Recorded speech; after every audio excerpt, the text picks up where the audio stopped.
అబ్బా ఈ ఫోన్ ఒకట్రా ఎప్పుడు ఇలా హ్యాంగ్ అవుతూనే ఉంటుంది. ఒక్క యాప్ కూడా ఓపెన్ అవ్వట్లేదు.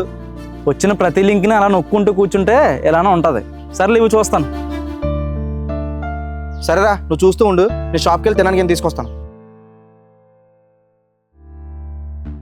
ఇదిరా రే, ఫోన్ పని అయిపోయిందా?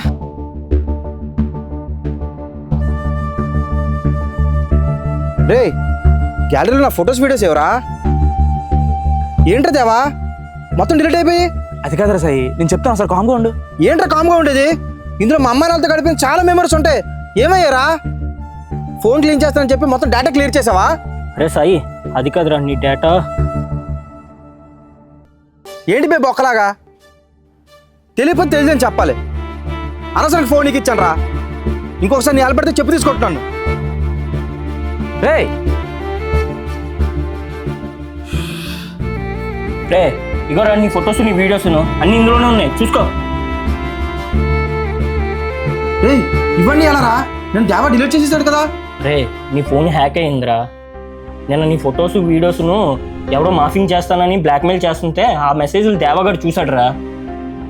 రే నీ ప్రైవసీ కాపాడడానికి వాటన్నిటిని సెక్యూరిటీకి పంపించి నీ ఫోన్లో డిలీట్ చేశాడురా.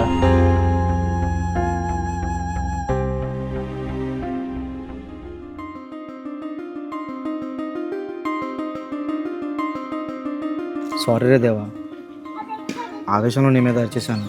ఫైల్స్ పోయినా తిరిగి వస్తాయి కానీ ఫ్రెండ్షిప్ పోతే తిరిగి రాదు కదరా.